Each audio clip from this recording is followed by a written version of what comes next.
Assalamualaikum warahmatullahi wabarakatuh dan selamat malam pemirsa. Senang sekali saya Rafika Mustaqimah Wardah kembali menjumpai Anda dalam program spesial Dialog untuk edisi hari ini Rabu 29 Juni 2022.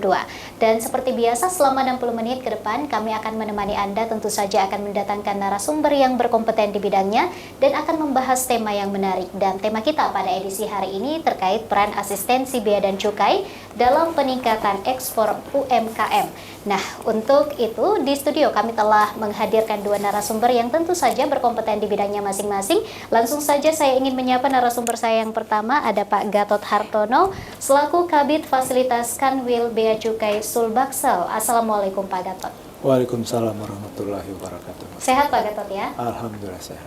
Baik, saya juga sekaligus ingin menyapa narasumber saya yang kedua, ada Pak Andi Pramono selaku Kepala Kantor Bea Cukai Makassar. Assalamualaikum Pak Andi. Waalaikumsalam warahmatullahi wabarakatuh. Sehat Pak Andi ya? Alhamdulillah, luar biasa hari ini. Sehat sekali, segar sekali, Masya Allah. Kemudian Pak, terkait dengan tema kita pada edisi hari ini, peran asistensi bea dan cukai dalam peningkatan ekspor UMKM. Saya ke Pak Gatot terlebih dahulu. Pak Gatot, mengapa sih UMKM ini perlu dikembangkan dan apa peran UMKM ini untuk perekonomian nasional? Ya, oke. Terima kasih Mbak Vika atas pertanyaannya. Selamat malam, Service People. Sebelum saya menjawab apa yang ditanyakan Mbak Vika, saya ingin menyampaikan beberapa data dulu. Baik, ya. baik. Jadi saya mulai di tahun 2019 ya, itu jumlah UMKM di Indonesia yang terdata itu sebanyak 64 juta unit. Oke. Nah, sementara usaha besar itu terdata sekitar 5.600 unit. Nah, kemudian di tahun 2020 berdasarkan survei dari Indef ya, itu menempatkan Indonesia sebagai negara dengan UMKM terpadat ya. Oke. Nah, dari 135 negara. Jadi perhitungannya itu, berbandingannya itu setiap 1.000 orang terdapat lebih dari 50 UMKM. Nah, kemudian di tahun 2021 data yang tercatat di Kementerian Perekonomian dan UMKM itu jumlah tenaga kerja yang diserap oleh UMKM itu sebanyak 97%. Oke. Dengan kontribusi terhadap produk domestik bruto sebesar 57%. Nah, jadi dengan melihat data itu ya, kita bisa sekarang bisa mulai terbuka sedikit kenapa UMKM itu menjadi penting. Oke. Jadi dengan penyerapan jumlah tenaga kerja yang begitu besar ya, itu bagi pemerintah menjadi salah satu cara untuk memajukan atau menjadi solusi untuk memajukan kesejahteraan masyarakat. Dan kita juga tahu dari beberapa media beberapa tahun yang lalu ya, di saat krisis ekonomi di tahun 2008, di tahun 1998 ya, itu memang kita tahu di situ pemberitaannya bahwa di masa-masa sulit seperti itu pun UMKM ternyata bisa tetap eksis gitu ya. Oke. Kemudian juga sekarang ini misalnya pada saat kita memasuki di tahun 2020 awal itu kita mulai ada COVID ya, dan alhamdulillah sekarang sudah mulai berkurang ya. Tapi di masa-masa itu ya betapa pemerintah fokus sekali dengan UMKM. Oke. Jadi mungkin kalau Mbak Vika baca juga arsip-arsip pemberitaan di tahun-tahun 2020, 2021 itu program pemulihan ekonomi yang berkaitan langsung dengan PEN itu luar biasa besar ya. Nah, karena itu UMKM itu menyerap tenaga kerjanya sangat besar, 97%. Oke. Jadi dengan UMKM ini bisa menggeliat, itu sudah merupakan bisa membangkitkan atau menggerakkan ekonomi yang lebih besar lagi. Oke, 97% tenaga kerja Pak ya, lumayan besar. Baik, saya kemudian ingin mendengarkan perspektif dari Pak Andi. Kenapa kemudian ini UMKM ini perlu untuk ditingkatkan dan apa peran UMKM ini untuk perekonomian nasional Pak Andi? Mungkin kita sebagai unsur dari pemerintah mempunyai kewajiban bahwa negara itu harus hadir dalam masyarakat. Itu yang paling utama. Dan kita melihat UMKM ini adalah bagian grassroots yang paling bawah dari Republik ini, ya, yang mereka berjuang tidak hanya untuk memenuhi kebutuhan ekonominya, tapi juga sebagai penggerak dan pendorong perekonomian nasional.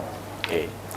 Dan kita tidak boleh menjadikan bagian itu tidak penting, malah harus sebaliknya. UMKM itu adalah sisi penting yang harus diperhatikan. Karena kalau kita melihat data ya, tadi sudah disampaikan oleh Pak Gatot, kalau dalam data kita, dalam pergerakan ekspor nasional, ya, pelaku UMKM itu baru bisa mencapai kurang lebih 16%. Oke. Nah, yang 84% itu dijalankan oleh industri besar atau eksportir besar. Nah, sehingga kita melihat potensi UMKM di sini harus benar-benar bisa dimaksimalkan. Oke. Ya. Karena apa? Tadi sampaikan UMKM kita itu adalah terbanyak nih yang ada di beberapa negara ya. Paling banyak, dan mereka adalah pejuang-pejuang hebat, ya, fighter-fighter sejati, baik itu dari ibu rumah tangga, anak muda, ya, dan nelayan, petani, pedagang, mungkin dia penjual gorengan, pembuat keripik pisang, soto Makassar, pembuat gula aren, rumput laut, gula nira, ya, dan lain sebagainya. Itu tidak boleh kita sampaikan. Dan di sini UMKM kita kenapa harus diperhatikan, karena masih banyak sisi-sisi sela-sela yang memang harus bisa ditingkatkan untuk orientasinya yang lebih baik lagi. Tadi sampaikan ekspor kita baru kurang lebih 16%, ya. Jadi artinya banyak peluang di sini, ya, yang bisa kita hadir di sana untuk bisa mendorong UMKM untuk menghasilkan produk yang lebih unggul, ya. Bisa mengenalkan di pasar dunia, harus melek digital, ya, IT UMKM kita. Terus kita juga bisa mengenalkan dengan pembiayaan yang murah, solusi pembiayaan yang murah, kan, dengan perbankan. Kita juga nanti ada program-program yang kita miliki, sehingga UMKM ini bisa menjadi salah satu solusi, tidak hanya dimiliki oleh pengusaha-pengusaha kecil, ya, industri rumah tangga, tapi sekarang juga banyak mahasiswa, anak muda yang bergerak di bidang itu. Jadi disinilah negara harus hadir, dan UMKM ini adalah menjadi bagian penting, sisi penting yang harus kita perhatikan. Tidak boleh dipandang sebelah mata, karena adalah kekuatan dahsyat, ya. Dan Indonesia, ya, dari Sabang sampai Merauke, terutama di Sulawesi Selatan ini, Tuhan beri banyak karunia, hasil alam, hasil bumi yang luar biasa. Apa yang tidak ada coba? Kalau kita mungkin bicara coklat, mete, Swiss, Belgia itu negara punya coklat, omong kosong. Semuanya berasal dari sini, dari Sulawesi Selatan, ekspornya dari Makassar. Ya? Tapi sayang sekali kalau 16% itu hanya di UMKM, Pak, ya. Makanya kita harus banyak banyak yang bisa kita eksplor, ya, untuk bisa menggiatkan UMKM ini menjadi factor ya, untuk penggerak dan pendorong ekonomi nasional kita. Baik, itu poin pentingnya. Saya ke Pak Gatot. Pak Gatot, apa sih urgensinya ini Kementerian Keuangan, khususnya Bea dan Cukai, untuk melakukan atau melaksanakan program untuk pemberdayaan UMKM, Pak? Ya, terima kasih Mbak Ika. Jadi Kementerian Keuangan ini, Pak, merupakan salah satu organisasi pemerintah. Iya. Selain juga dari beberapa organisasi dari kementerian lainnya, memiliki visi juga.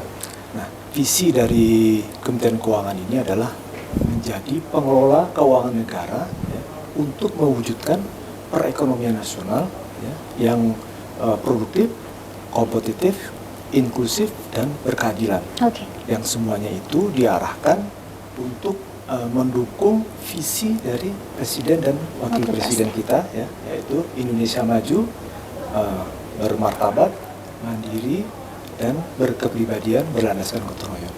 Jadi memang upaya dari Kementerian Keuangan saat ini untuk meningkatkan peran UMKM itu merupakan implementasi dari visi yang sudah dicanangkan organisasi, sehingga itu sudah menjadi cita-cita awal Kementerian Keuangan.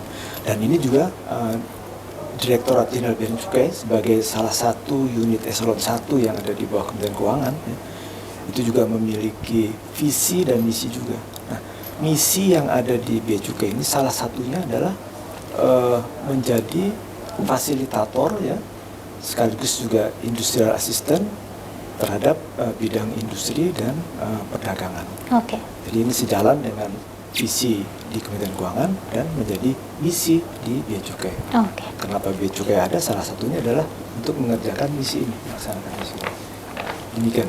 Oke, saya kemudian ke Pak Andi. Pak Andi, apa perspektif Anda? Kenapa UMKM ini, kenapa Bea Cukai ini melaksanakan program untuk pemberdayaan UMKM? Terima kasih Mbak Vika. Saya melengkapi yang disampaikan Pak Gatot. Sudah Baik. lengkap. Saya hanya sedikit nambahkan saja nih. Siap. Dan juga bolehlah mengenalkan sedikit ya visi, tugas dan fungsi Bea Cukai ya. Mungkin kita sebut sebagai salah sebutan, tidak tendensius sebuah nama, tapi kita menyebut ada tugas dan fungsi Bea Cukai ada 4 nih. Oke. RCTI. Oke. R-nya adalah Revenue Collector. Kita ini tugasnya memang Kementerian Keuangan, Direktur Jenderal Bea dan Cukai dan Direktur Jenderal Pajak ya, terutama itu mengumpulkan untuk penerimaan negara. Oke. Kalau bea cukai, bea masuk, pajak dalam rangka impor, cukai, bea keluar, itu bea cukai yang memungut ya. Termasuk cukai ya. Cukai itu seperti kalau bapak-bapak yang mas-mas merokok itu ya cukai. Cukai itu hampir 200 triliun loh. Oke. Setahun tidak disangka kan, tapi itu pendapatan bea cukai itu ya. Terus yang kedua, community protector tugasnya, yaitu melindungi NKRI ini dari masuknya barang-barang yang dilarang dan dibatasi. Oke. Dari drug ya, narkotika, psikotropika, buku, senjata, apa aja yang dilarang oleh negara ini yang bisa menjatuhkan kedaulatan kita ya, menjatuhkan NKRI. Kita community protector ya, ada di bandara, pelabuhan, patroli laut di perbatasan dan lain sebagainya. Yang ketiga adalah trade facilitator, dari disampaikan oleh Pak Gatot ya. Kita memfasilitasi perdagangan ya. Perdagangan besar, kecil kita harus fasilitasi. Oke. Karena kita juga banyak fasilitas-fasilitas untuk tujuan ekspor, kita banyak penangguhan bea masuk dan pajaknya ya. Dan juga ada tadi yang terakhir adalah industri asisten. Kita mengasistensi industri. Industri itu jangan dilihat harus industri yang besar, ya kan? Dari industri rumah tangga, di dalamnya ada UKM, itulah kita juga menjadi punya tugas di sini untuk mengasistensi mereka. Oke. Ya, dan kita di Bea Cukai selalu hadir di tengah masyarakat ya untuk mengasistensi. Nanti kita punya program unggulan di Bea Cukai yang nanti akan saya sampaikan, terangkan lebih lanjut ya bagaimana. Tapi intinya kenapa UKM itu menjadi tugasnya kita, karena salah satu tugas memang kita harus mengasistensi industri, baik industri besar maupun industri kecil.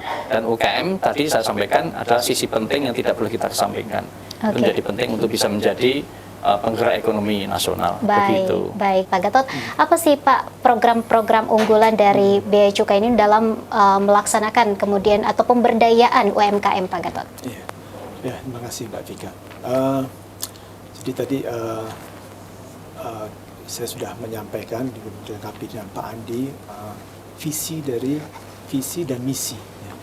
Tadi saya sampaikan salah satunya adalah menjadi memfasilitasi perdagangan dan sekaligus sebagai industrial asisten pada industri dan perdagangan. Nah, berkaitan dengan itu ya, Bea Cukai itu memiliki banyak sekali produk jasa ya, yang dalam bentuk demi untuk melayani masyarakat industri, perdagangan ataupun juga masyarakat biasa, mungkin berkaitan dengan kedatangan mereka dari luar negeri atau berangkat ke luar negeri dan sebagainya.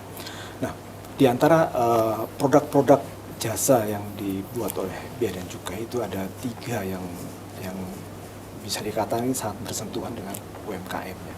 Yang pertama itu adalah KITE IKM.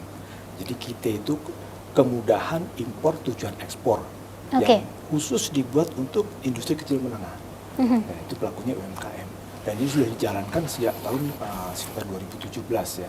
Jadi dengan program KITE IKM ini, maka pelaku-pelaku IKM itu dia bisa mengimpor barang ya, bahan baku ya, untuk kemudian dirakit di sini dan kemudian harus diekspor.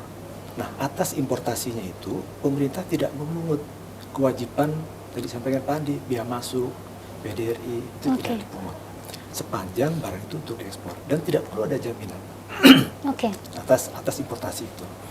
Nah, itu yang pertama. Kemudian yang kedua, pemerintah punya program yang disebut dengan pusat logistik berikat. Nah, pusat logistik berikat ini konsepnya adalah bagaimana pemerintah mendekatkan vendor yang ada di luar negeri ke dalam daerah pabean. Jadi pada suatu wilayah apabila dia sudah ditetapkan sebagai pusat logistik berikat, maka di situ berlaku peraturan khusus. Gitu. Jadi walaupun dia di dalam Indonesia, tapi kita sebut dia adalah daerah khusus, sehingga setiap barang yang dimasukkan ke dalam PLB itu tidak dilakukan pemungutan apapun. Dan barang bisa disimpan di situ sampai dengan 3 tahun. Nah, ini juga merupakan satu kemudahan bagi UMKM. Misalnya dia akan butuh bahan baku ya untuk melakukan produksi, dia tidak perlu order sampai ke luar negeri, dia cukup menghubungi PLB terdekat. Nah, itu. Jadi dan atas pengambilan barang, pembelian barang dari PLB ini juga tidak harus melakukan pembayaran biaya masuk, walaupun barang itu keluar dari kawasan pusat logistik berikat ini. Nah, itu tidak dipungut biaya masuk. Nah, sehingga ini kan sangat membantu. Artinya UMKM ini, pengusaha UMKM ini nggak perlu dia menyediakan ekstra gudang misalnya kan untuk menimbun bahan baku sampai diolah. Ya, perlu. Dia bisa mungkin kerjasama dengan PLB itu ya, kapan dia butuh berapa unit dia bisa ambil. Jadi just in time gitu ya. Jadi kapan dia butuh, dia ini kan mengurangi biaya persediaan, biaya keamanan. Nah, itu.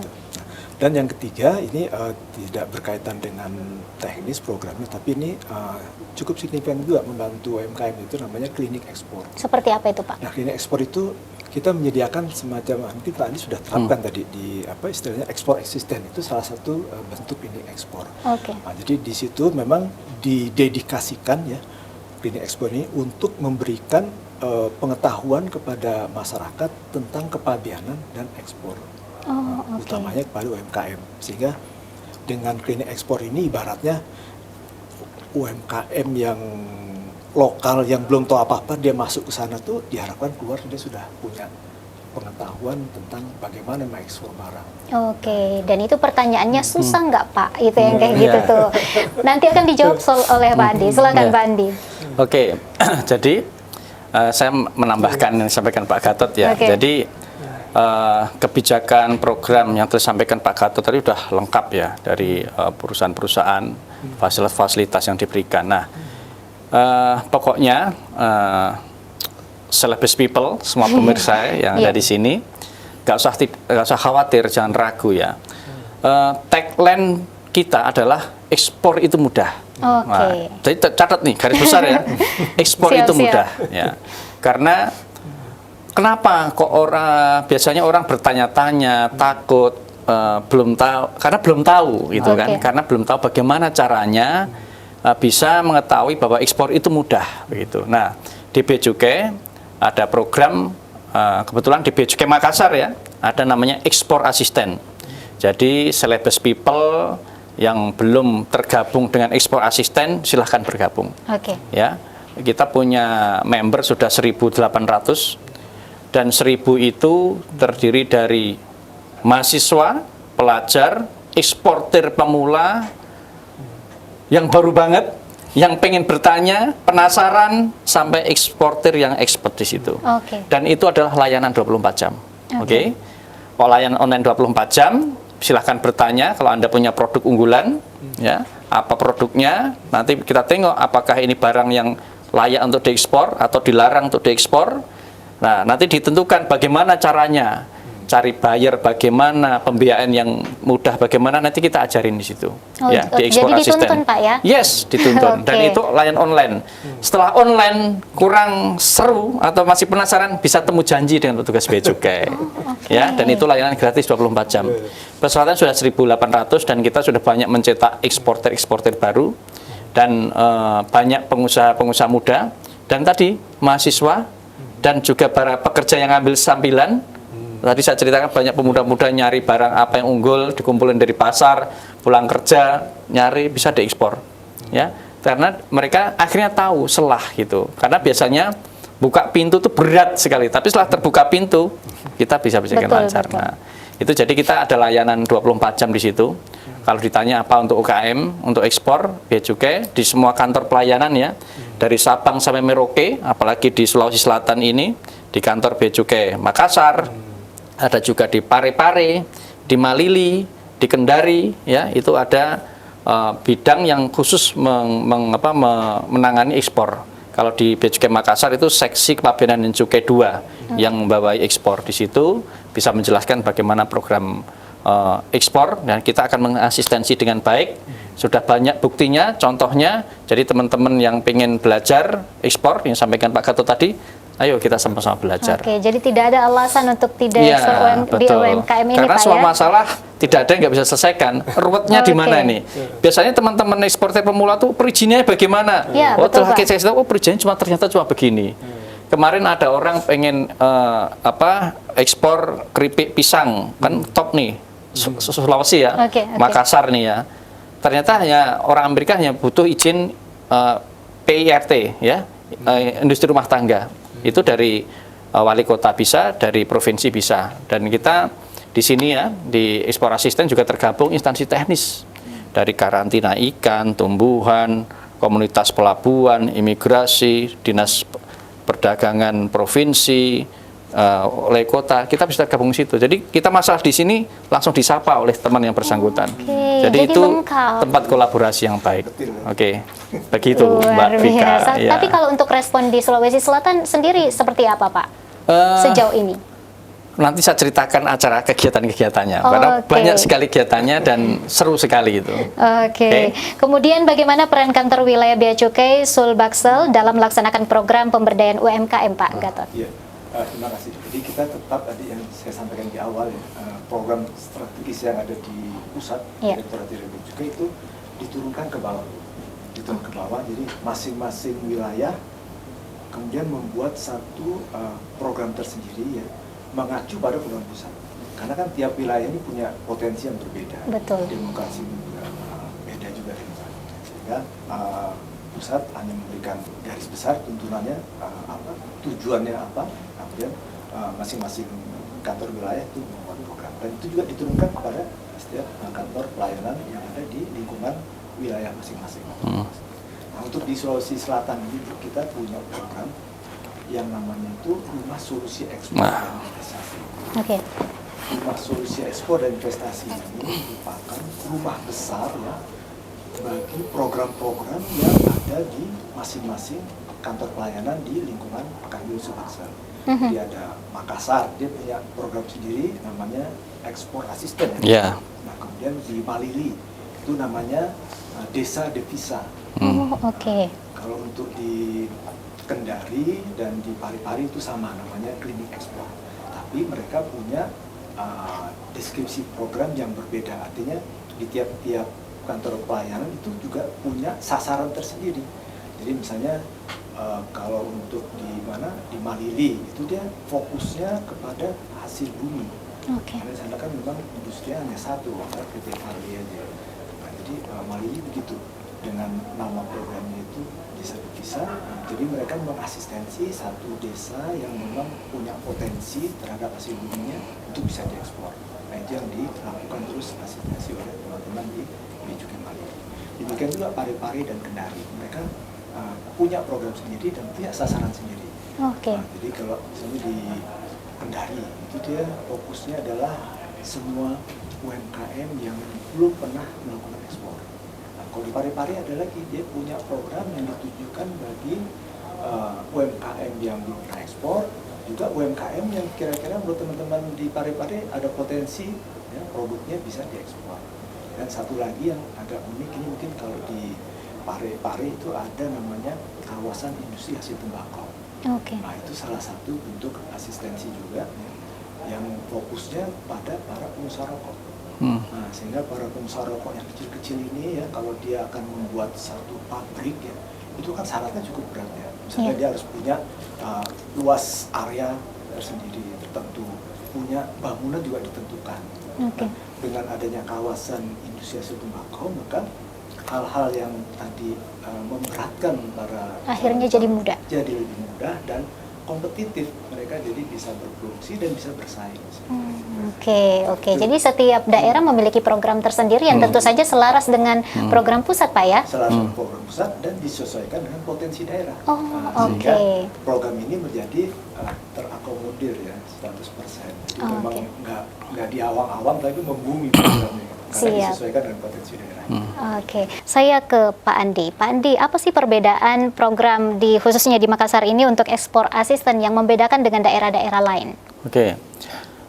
Ekspor asisten yang dimiliki Bea Cukai Makassar ini sebenarnya sifatnya tadinya online ya, apalagi semasa pandemi ini marak ya, kita nggak bisa ketemu ya, dan itu dilakukan online. Dan alhamdulillah malah semasa pandemi saya juga baru bertugas di Kepala Kantor Bea Cukai Makassar baru 10 bulan ini, tapi di masa pandemi itu mencuri perhatian saya karena ekspor di Sulawesi Selatan ini bukannya menurun tapi malah meningkat.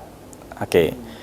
2 tahun lalu kurang lebih 22% peningkatannya.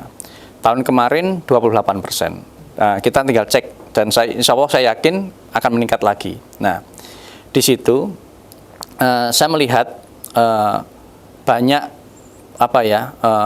pejuang-pejuang ya yang di masa sulit malah ingin mencari cara yang lebih baik lagi untuk menghidupi perekonomian pribadinya dan juga untuk nasional begitu. Nah, di sini ekspor asisten ada 2 hal yang mau saya sampaikan, yaitu bisa dalam konteks mempertemukan dan turun langsung gitu. Karena setelah mungkin dari chat di online, mereka pengen ketemu dengan tugas Bea Cukai, pengen ada yang penasaran, pengen turun ke lapangan, pengen melihat contoh yang sudah berhasil, kita juga fasilitasi. Dan juga kita selain mempertemukan dengan dengan contoh-contoh yang sudah berhasil, kita juga mempertemukan dengan namanya business matching. Business matching itu adalah mempertemukan pembeli di sini dengan buyer yang ada di luar negeri. Ya. Karena kita juga punya atase Bea Cukai di beberapa negara ya, di Hong Kong, di Jepang ya, beberapa tempat yang banyak juga permintaannya ya. Kemarin aja kayak di Jepang tiba-tiba minta kerupuk, minta sambal gitu kan dari sini. Nah, kita juga akhirnya cari siapa UMKM industri rumah tangga yang bisa memproduksi dengan baik. Kita pertemukan dengan webinar Zoom meeting di kantor Bea Cukai, berapa orang juga mungkin punya produk ikan ya, kita bisa tawarkan ke mereka dan di sana juga disiapkan pembeli-pembelinya. Itu business matching. Nah, itu yang sifatnya ekspor. Kita juga ada ekspor asisten yang menghubungkan pembeli lokal dengan lokal. Nah, ini boleh cerita nih ya. Silakan, Pak. Ya, jadi kemarin itu ada seorang mahasiswi, ya kita mengadakan baru ada sama nih lagi roadshow, pen roadshow, pemulihan ekonomi nasional roadshow di Pulau Selayar, di Kepulauan Selayar, Kabupaten Selayar. Kurang lebih kalau kita perjalanan sini 8-9 jam lah dari Makassar. Ya, harus lewat laut dulu, nyebrang 2 jam. Pemudi ini umurnya masih 22 tahun, tinggalnya masih 8 jam lagi dari Pulau Selayar. Namanya Pulau Kayu Adi. Saya pun belum pernah ke sana. Tapi mahasiswi ini cerita kalau daerah saya itu kaya raya Pak akan produk kelapa dan dibuang begitu aja.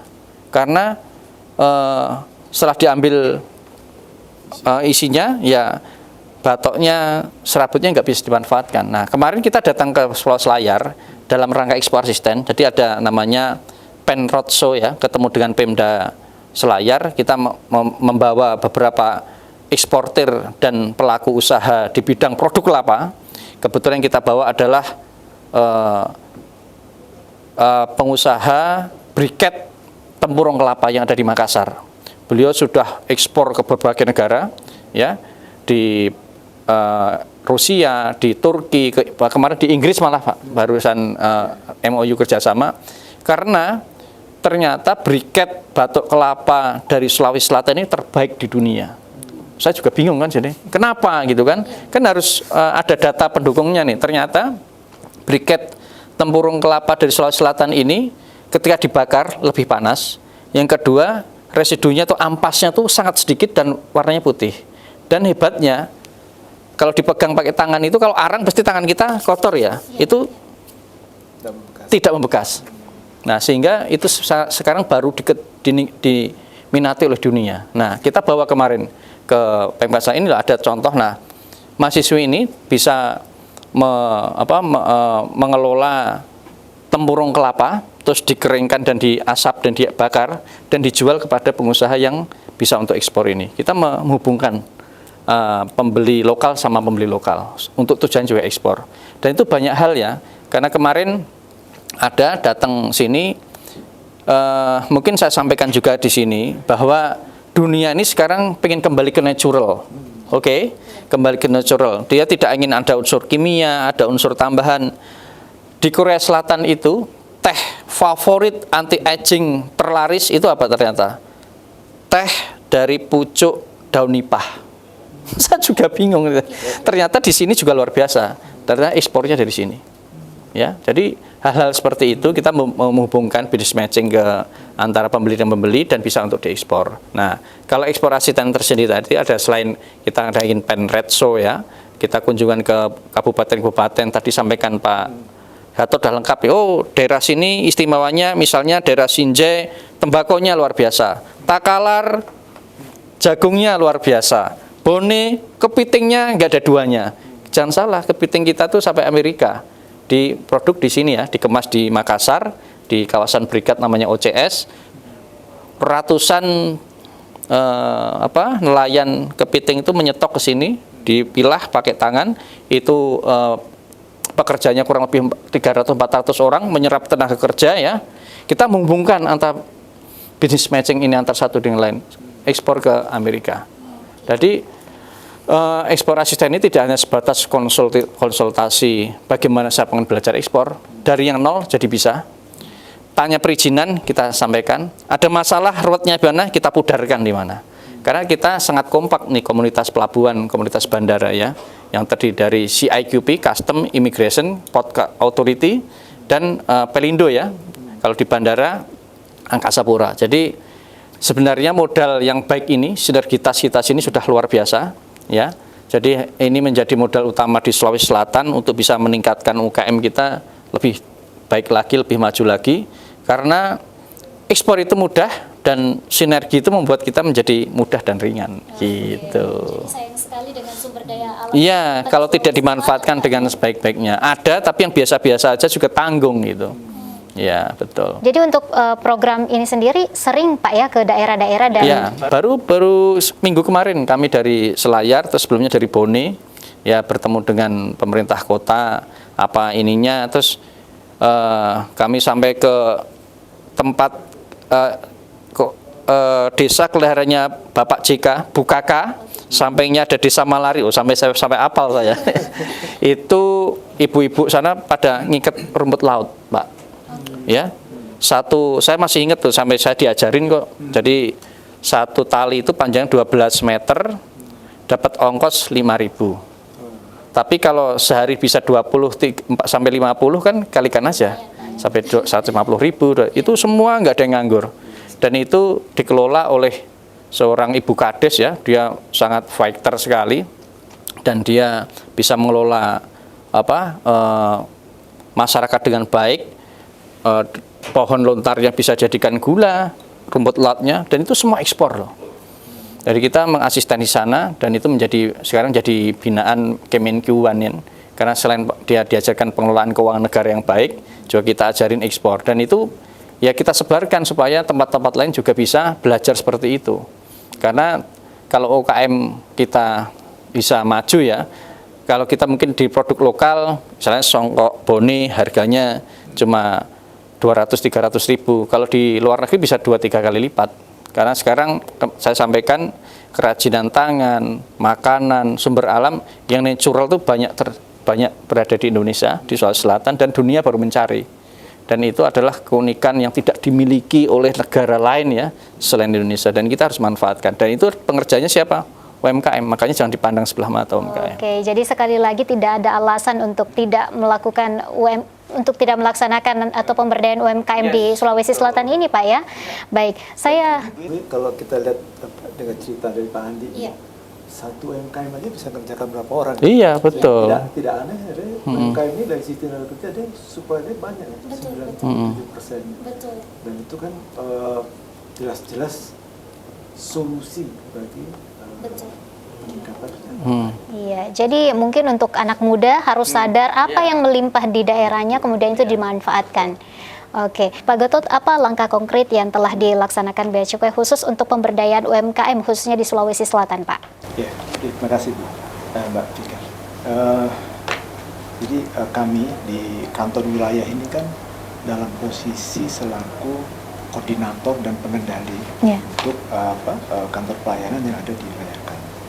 Nah, pimpinan kami Pak Nugroho Wahyu selaku kepala kantor wilayah Kanwil Bea Cukai Subaksel ini ya, beliau sangat konsen terhadap ini ya. Karena memang ini program pusat dan beliau juga harus menjalankan ini.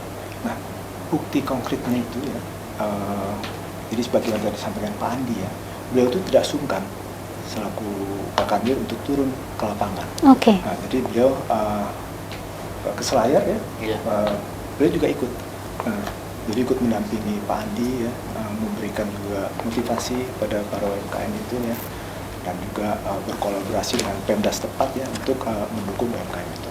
Juga beliau juga ikut ke Bone, ya, kemudian ke mana? Sinjai Malili ya. Jadi itulah betapa beliau tidak sungkan gitu ya, demi untuk mendorong ya UMKM supaya berkembang dan bisa meluaskan pasarnya, tidak hanya di dalam negeri tapi juga bisa ekspor. Oke.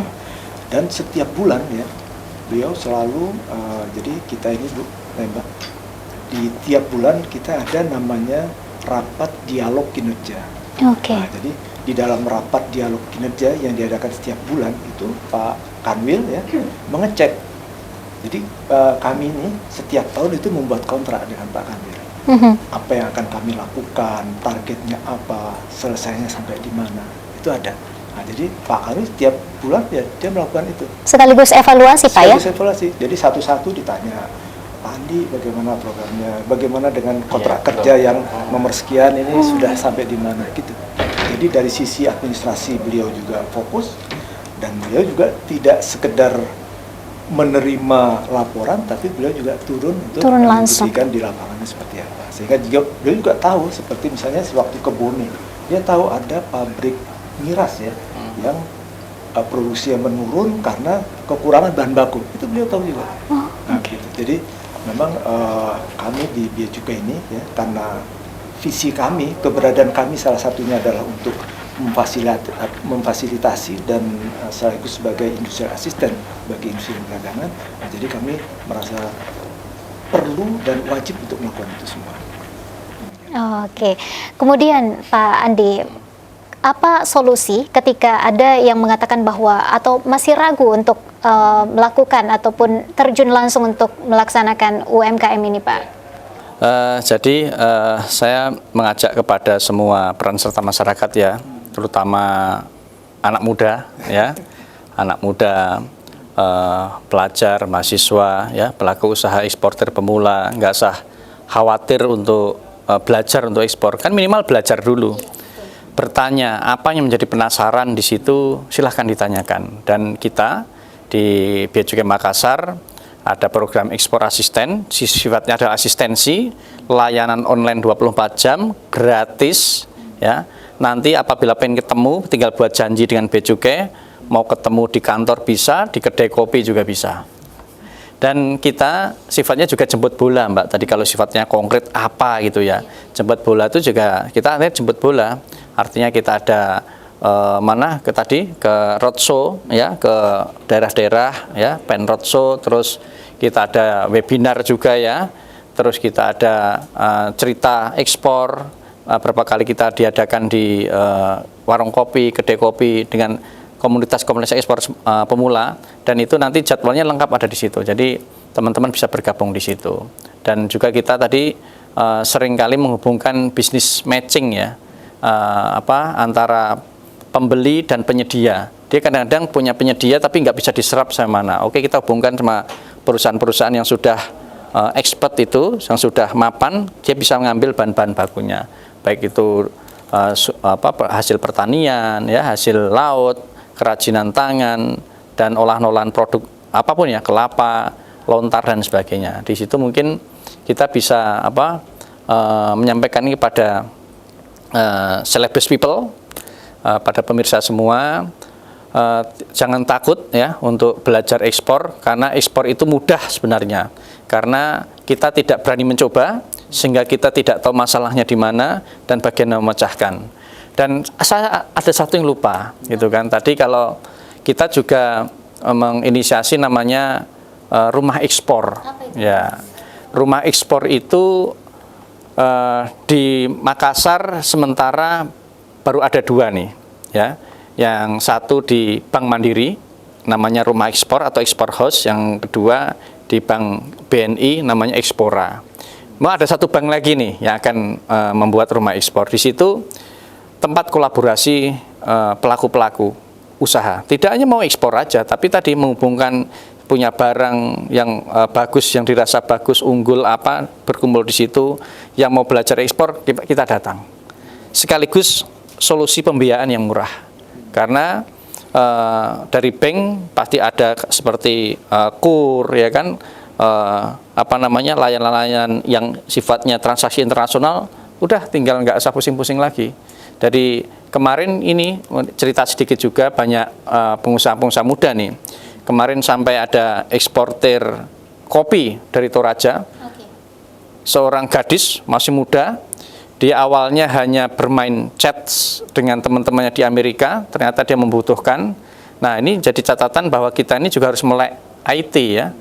Nggak bisa kita hanya kalau sekedar buat kafe untuk kalangan sendiri ya sudah. Tapi kalau yang teman-teman ini harus bisa membuat produk unggulannya itu bisa dibaca oleh siapa aja di internet itu. Kita misalnya punya produk kopi yang bagus, punya produk makan yang bagus, ya harus ditampilkan di web. Ini menjadi salah satu strategi ya. Karena orang mencari, dunia mencari, kan hanya melihatnya hanya bisa internet. Ketika dipencet, oh ternyata ada di Indonesia, oh ternyata ada di Makassar, pasti akan dicari. Dan itu yang natural ini yang sifatnya akan dicari sama dunia sekarang ini. Nah, sekarang tadinya hanya belajar coba-coba pengen ekspor kopi berapa karung, ternyata permintaannya banyak. Sekarang seorang gadis ini ya, yang masih muda malah sekarang punya kelompok tani ini.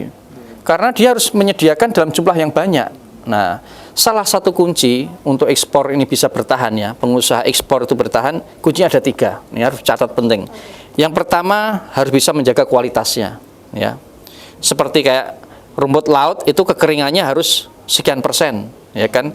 Tingkat jelinya sekian persen, jenisnya apa nih, apakah tonik atau SP atau apa sebagainya ya. Sama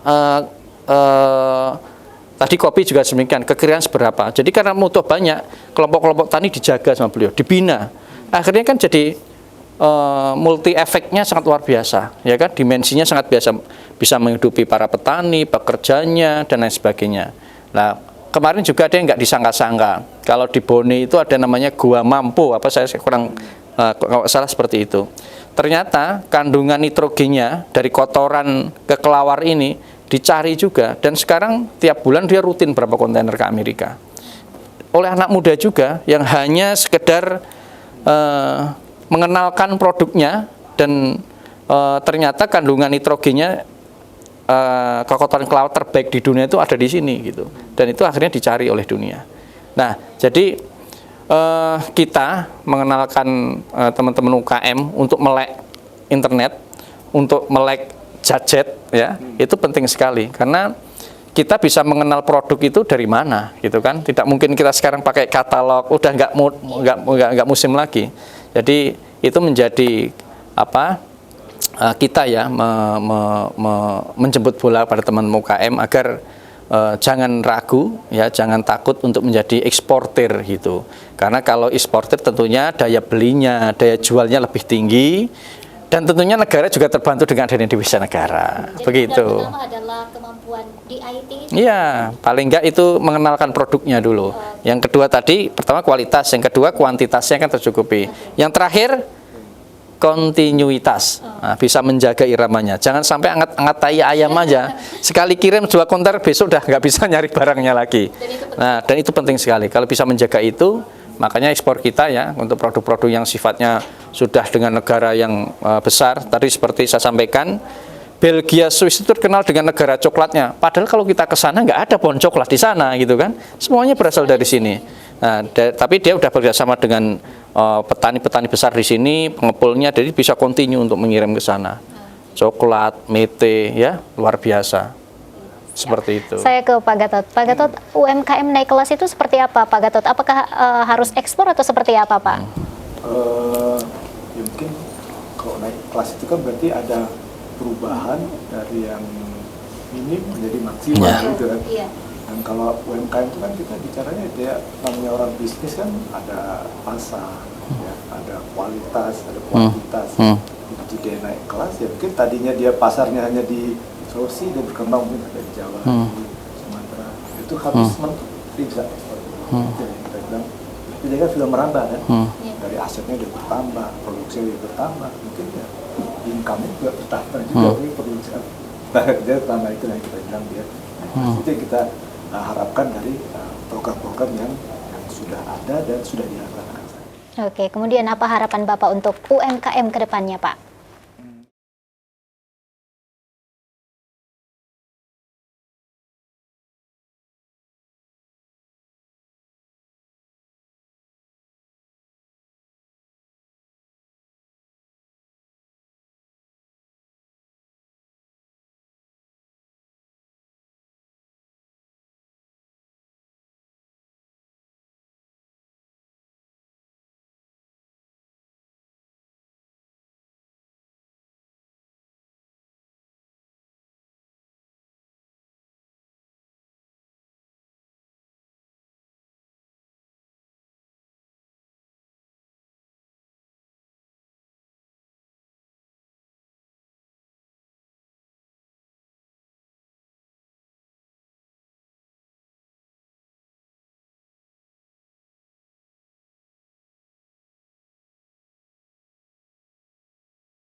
Mari para UMKM ya dengan kami ada di sini di Celebes TV ini saat ini Pak Andi sudah sampaikan bagaimana mudahnya sebetulnya untuk melakukan ekspor ya, dan termasuk di wilayah kantor wilayah ya yang menerapkan program rumah solusi ekspor investasi itu moto kita adalah orang yang nggak tahu tuh keluar dari situ jadi tahu. Karena di situ nanti kita usahakan semua yang diperlukan oleh orang bisnis itu ada, misalnya ketersediaan data, dia punya produk apa, negara mana yang butuh ini, di mana yang laku, itu kita sedang di rumah solusi ekspor itulah kita harapkan itu bisa kita sediakan. Maksud juga kita menyediakan sarana untuk kolaborasi karena kan Bea Cukai nggak bisa sendiri.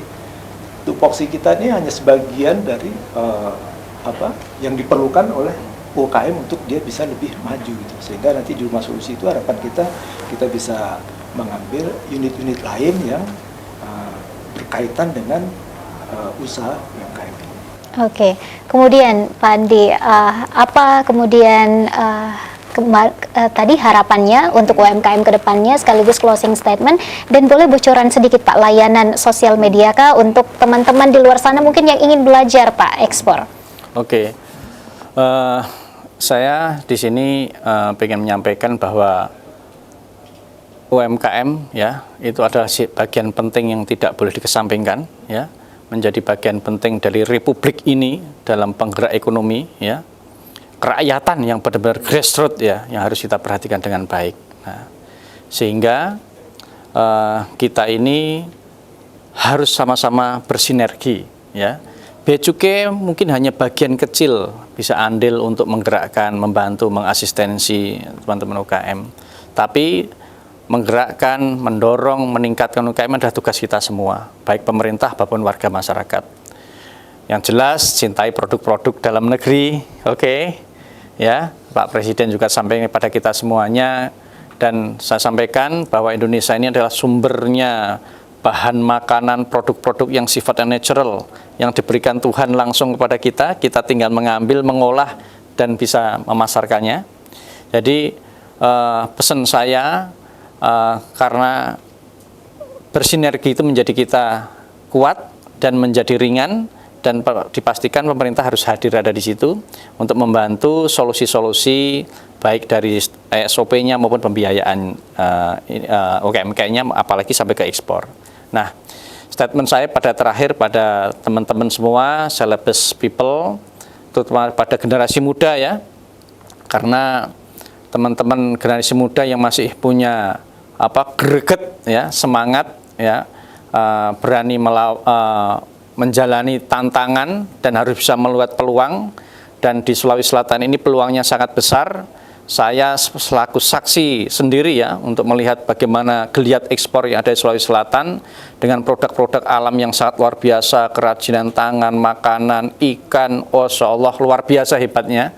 Jadi peluang-peluang ini bisa disentuh ya, bisa dilihat, dipelajari oleh teman-teman generasi muda dan teman-teman UMKM, dan jangan takut untuk bertanya, jangan takut untuk belajar, jangan takut untuk mengetahui kesulitannya di mana, karena kita teman-teman dari Bea Cukai Makassar dan juga atas binaan dari kantor wilayah Sulawesi bagian selatan, kita akan memberikan asistensi yang terbaik ya, tanpa biaya kapanpun itu.